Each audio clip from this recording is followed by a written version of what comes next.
What's going on, everyone? How's it going? Today we're going to do the first installment of a new weekly thing on our channel where we talk about and review the weekly releases from basically whatever we wanted to read that came out this week. Yep. We've 6 today. Yeah. We have Cosmic Ghost Rider. Issue 2. Issue 2, Immortal Hulk. Issue 4. Issue 4. We have Infinity Wars Issue 1, Adventures of the Super Sons Issue 1, Justice League Issue 5, and Weapon X Issue 21. We have these done in order of how much we like them. Yeah. So I suppose we'll start with the top. Cosmic Ghost Rider. Cosmic Ghost Rider was our favourite. Cosmic Ghost Rider, for any of you who read the Thanos wins story, spoiler alert as of right now, is Frank Castle, who became the Spirit of Vengeance and then got recruited by Galactus, turned into a Herald of Galactus, and then he tried to kill Thanos. It didn't work out. He joined Thanos, went slightly mad, and has now ended up in Valhalla. And in this issue, he's gone back in time to try and raise Thanos to be a productive member of society. Yeah. Basically, he's decided that every time someone tries to kill Thanos, it just doesn't work.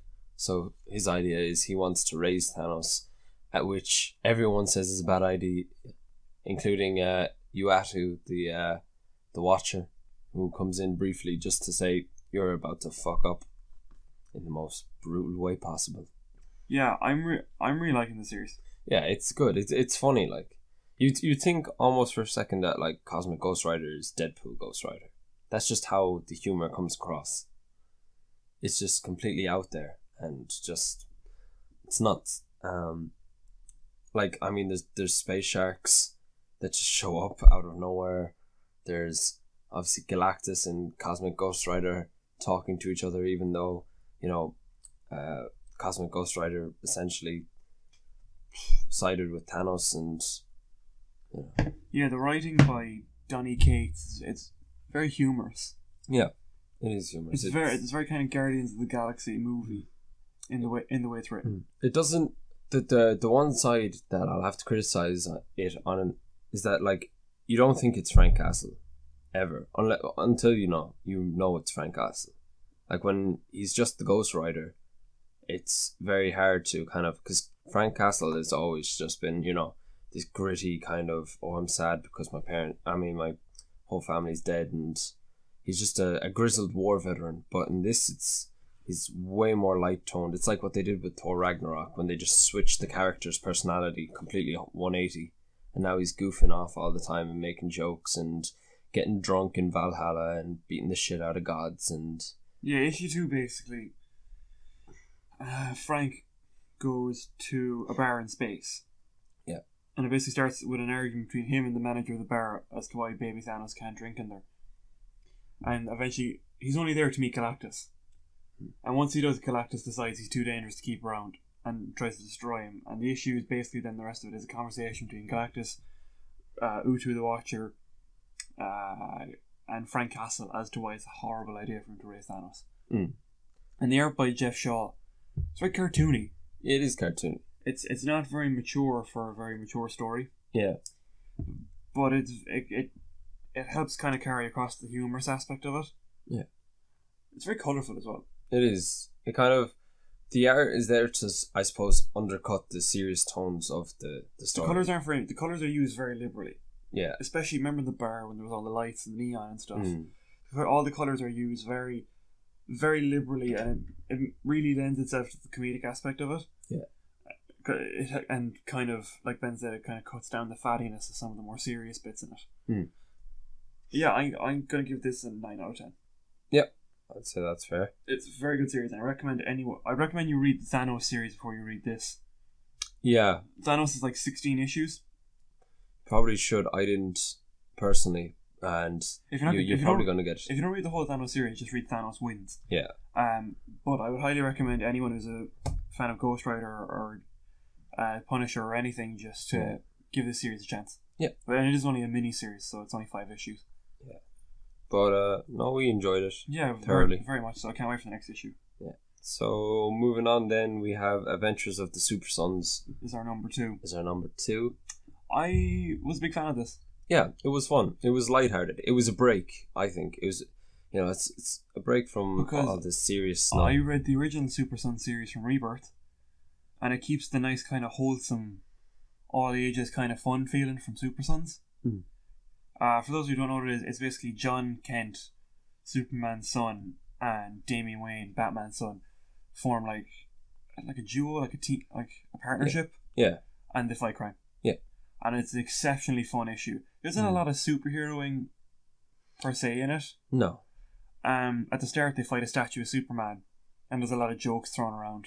Yeah. And then the rest of it is just kind of spent in school, seeing the two of them banter. It's a very fun series. It is a fun series. If you've been reading a lot of dark stuff, like a lot of Punisher, and you kind of want to break, this is a really nice way to kind of cut through all that. Yeah, it's one of the more lighthearted comics. It's a very light read. You know, it's all fun. You do kind of breeze through it. Like, it's a very, very light. There's not a lot to pick up on. No. It's very, very nice to read. Yeah, and the art looks very colourful and yeah, it's very bouncy childish. Not childish isn't the right word, but it's very... No, I'd say nostalgic maybe. Not nostalgic. It's very kind of... Not childish, but it's very kind of... It's like you're watching a cartoon at Disney XD. It's kind of the vibe you get from it. I don't know if I'd completely agree with that, but it's colourful, it's simple, and it does the job. Perfect for all ages, but if you wanted to get a child to read a comic book, I'd say Adventures of the Super Sons. Be fantastic. It seems. And good. Again, it's only a 12-issue limited series. So, moving on then, we have Justice League issue 5. Yeah, now, written by Scott Snyder and drawn by Ivan Reis, I think. Yeah, so basically this takes a break from the story that's been going on so far with the Justice League, and sort of shows you how Lex Luthor created the Legion of Doom. Yeah, how he kind of got everyone together. Yeah, and it goes especially into Doom itself. Sorry, not Ivan Reis. It is Jamie Mendoza and Doug Mank. But it's it takes a break from... This is kind of what bothered me about it. It was a very good issue and I enjoyed myself thoroughly reading it, and I have been enjoying Scott Snyder's whole run on the Justice League so far. It kind of takes a break from the story to fill you in on just how Lex Luthor quit the Justice League and formed the Legion of Doom. It's very good and it's very interesting to show the kind of process of Luthor getting there. Yeah. Because he was a member of the Justice League, then no justice happened, and he discovered that the main force on Earth was entropy, and that he was just fooling himself by thinking he could ever be a hero. Yeah. So basically he figures if he can't be the best hero, he'll be the best villain. So he gets together Gorilla Grodd, Joker, Sinestro, Black Manta, and Cheetah, I think. Yeah, Cheetah was there briefly. You don't ever see her, you just see her silhouette. Yeah, the only people you see him recruiting are Sinestro and Gorilla Grodd. And he recruits Sinestro with the promise of the Invisible Spectrum. And he recruits Grodd with the prospect of the Still Force. Yeah. And it's very because you don't really know why Lex Luthor is attacking the Justice League up to that point, so it's nice to kind of be filled in.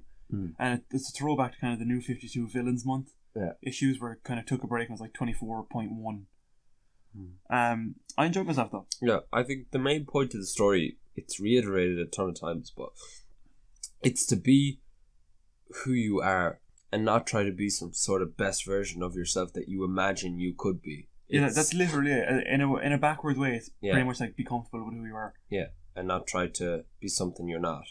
That, even though it's obviously done in a sick and twisted way. Yeah. But it's all about Lex Luthor trying to show the world what Doom is. Yeah. And I have to say, I thoroughly enjoyed it. Yeah, I thought it was good. Yeah, it's very good. I can't wait for the actual story to play out in the next issue. Which that's Justice League. What's next? What's next is Weapon X, issue 21. Weapon X. I am really liking the Weapon X series. Yeah, I have to go back and read it all because I just started on 21, but it's fun, you know. It's the art is completely goofy. Oh, that's only as of issue 21. Oh, is it really? Yeah, I thought it was fun anyway. Yeah, the art it's kind of anime. Yeah, you know, when people get surprised, their eyes turn white and bulge out. Yeah, it's a lot of angles, a lot of big bulgy fish eyes, a lot of just. For those of you who aren't reading it, Weapon X is basically Old Man Logan, Warpath, Sabretooth, Lady Deathstrike, and Domino. But as of issue 22, it's going to be Mystique, Omega Red, Sabretooth, Domino, and Lady Deathstrike. It's very good. I really like it. It's kind of like X-Force. But basically, the main... I would say it's a bit more lighthearted than X-Force. Yeah. X-Force was a bit of a darker team. It's the whole main point of the series is to kind of showcase that Sabretooth is a new Sabretooth.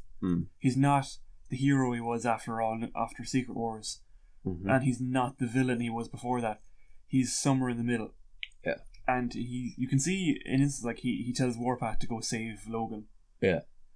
And the whole point of the series going forward now is they're going to be a team that protects mutants at all costs. And I really like the fact that Sabretooth is kind of a hero now. Yeah. It's an interesting take on the character. I mean, forgive me if I'm wrong, but like it seems like he's been a hero for a while now, ever since the Axis event. Yeah. Yeah. I mean, it's a nice take on it, but I still do like evil Sabretooth. I like him when he just goes past the wall. He's kind of in moral neutral.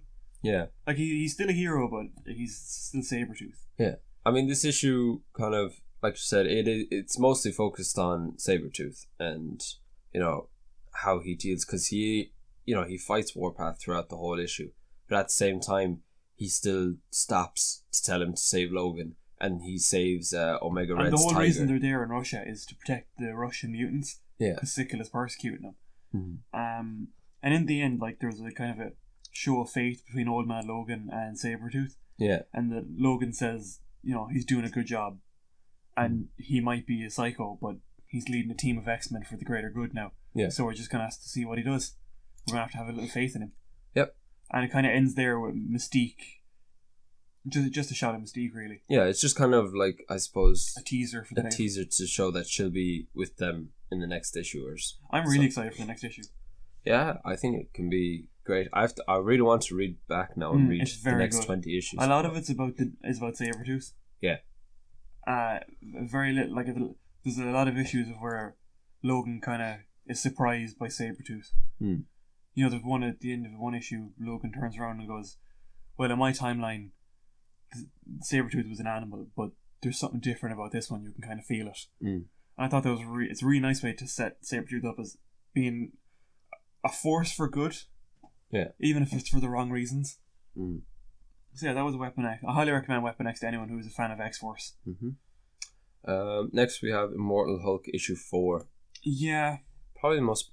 I haven't read the other 3, but it's probably, I imagine, the most boring of the 4 issues. Yeah, because the other 3 were all like self-contained stories. They weren't a story arc. He did this, then he did this, then he did this. Yeah. But this one is like, it ends in a cliffhanger, and not a lot happens. No. You get Sasquatch expositioning about how he knows Bruce Banner for a while. Yeah. And then that's kind of it. Yeah, it explores, it's just an issue, it's a filler issue just to explore kind of like Bruce Banner has not always been, you know, this nice little quiet scientist. Yeah, and at the end he's kind of been a bit of a dick when he was younger, and at the end it kind of teases that Sasquatch can't really control the transformation anymore. Yeah. And he transforms and the doctors say, oh God help us, or God above. And he says, no, quite the reverse. Yeah. So I think it's leading up to just like a big fight between Sasquatch and the Hulk. I think it's a return to Hulk's days of like fighting big monsters. Yeah. Just roam around the country fighting big monsters. I don't know, because I was very impressed with the last 3 issues. The last 3 issues I was a big fan of, and I liked that Bruce Banner's back as the Hulk after getting killed in Civil War 2. Yeah. Yeah, this was probably the least good issue out of the whole series. I wasn't overly impressed with it. No, it leaves a lot to be desired. Like, it's just. But I think the next issue will pick up the slack a lot. I hope so, because it's just this issue in particular is just a lot of talking and not really much else.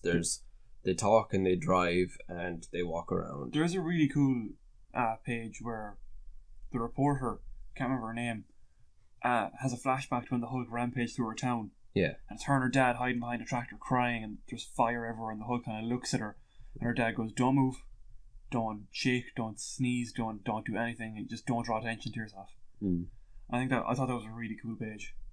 Yeah, and it kind of sets up like this reporter's motivation for hunting down Bruce Banner. Aside from getting a story, it's a much more personal vendetta, I suppose. Yeah, look, we can hope for the best. Yeah. I'm sure the series will pick up in the next issue. Oh yeah, well I mean it's clear now that every series has a slow issue. Yeah. It's not fair to judge it by Oh no, one. it's not. Like, it's clear in the next issue now there's going to be a massive fight between Hulk because and I was Sasquatch. really enjoying the last three. Yeah. And our least favorite now, this is the last one we read, was Infinity Wars. Yes. Now, I would like to preface this by saying Infinity Wars was not bad. No. It was just the worst of the ones we read. Yeah. Infinity Wars, for those of you who don't know, is Marvel's big summer event of this year. Yeah. DC's is going to be Heroes in Crisis. And I have to say, it wasn't horrible. No. It brings the Infinity Stones back into play. Yeah. And they're called stones instead of gems now. Yeah. But Well, you can kind of see from the way they're shaped, they are kind of stones now instead of gems. Yeah. They're kind of Well, jagged. they're going towards more like the movies. Like, everyone who's in there is based more on their movie kind of. Like, Yeah. they look a lot like their movie characters. Basically, for lack the of a better issue word. starts with Gamora telling Star-Lord she needs to go. Mm-hmm. Star-Lord gets a bit upset.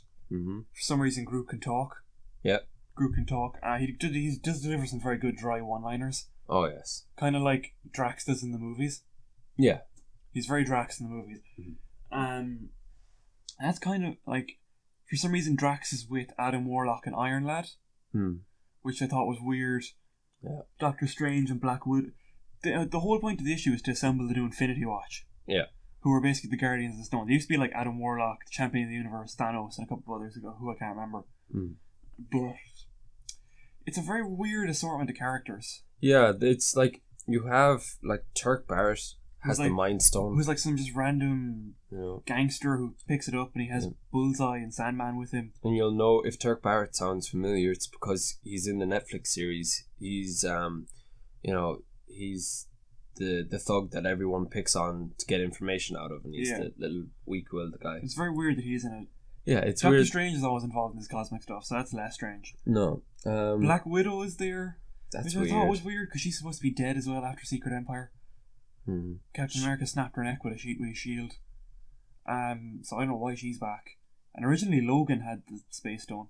Yeah. Who else was there? Star-Lord and the Guardians, obviously. Yep. They had the Power Stone. I'm hoping that they're going to use this as kind of an Annihilation style thing, where they're going to use it to try and reignite the cosmic corner of the Marvel Universe. Because Adam Warlock is back. He's been dead for quite a while. Yeah. The Infinity Watch is back. It's been gone since like the 1990s. So I'm hoping they use this as an opportunity to restart the whole cosmic side of the Marvel Universe. But yeah, a lot happened. Yeah, a good bit happened. It's a 6-issue miniseries. Yeah. It's moving quite quickly. Yeah, without trying to spoil anything, there is a new character that gets introduced Called Requiem. called Requiem. And she's basically hunting for all the Infinity Stones. But without spoiling it, like, she does get revealed in the first issue, which I hated. I thought there'd be a bit more of a build-up to her character, because she kind of just comes in and kicks some ass and then literally gets revealed instantly. And I was a bit let down by that. I thought they were going to build it up slowly. I thought they were going to make Requiem seem like one of the biggest threats and just, kind of like a Thanos level threat, and then reveal her maybe not at the end of the series, but maybe, somewhere near the end, but they just did it straight away. I will say, I was a huge fan of the art. Yeah, the art was good. The art was very good. It was very realistic. You could see like the lines and the wrinkles on people's face. I was a big fan of the art. The art was... And I liked it. like we said, it wasn't bad. No, it wasn't. It wasn't bad. It was... mediocre, I'd say. It was in the middle. Yeah. And never know, it could get really good. It could get good. Like literally in the next 5 issues, it could be one of the best stories Marvel's ever done. But you know how these Marvel events turn out. Yeah. Everything is different for 2 months. And then everything's the same. Yep. So, just to reiterate before we finish, Cosmic Ghost Rider, 9 out of 10. Yep. Adventures of the Super Sons, I'm going to give that like a 7 out of 10. Yep. I think that's fair. Justice League, I would say, I would have given eight? Adventures of Super Sons an 8, and I would have given Justice League a 7. yeah, okay, that's fair. Weapon X, I'd say like a 7 as well. Yeah, about 6.5 to a 7. Immortal Hulk, I'd give that like a 5. Yeah, that wasn't fantastic. No, and then... Infinity Wars, I think that deserves like a 6. Because it has the potential to be a very good story. It has potential, but just based on the issue itself, I would give it maybe like a 4.5. I'm gonna Like, if we're doing this solely based on what the issues contained. I think the issue showed us what the series could be. Yeah.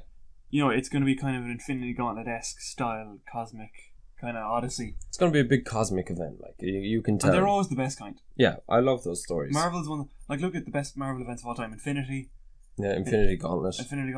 Annihilation. They're all cosmic ones. Yeah. The cosmic side of Marvel is very underutilized, and I'm hoping that this will fix that. So I'm going to give it a 6, just based on the potential it shows for the other 5 issues. Mm-hmm. Like Immortal Hulk, I stand by giving that like a 5 or like a 4.5 because compared to the other 3 issues, it was kind of a letdown. Yeah. But yeah, that's it, guys. Thanks for watching. We're going to try and do our best to make this a weekly thing. Ben's going on holidays now for 2 weeks, so we'll pick this up when he gets back. Yeah. Bye, guys. Talk to you.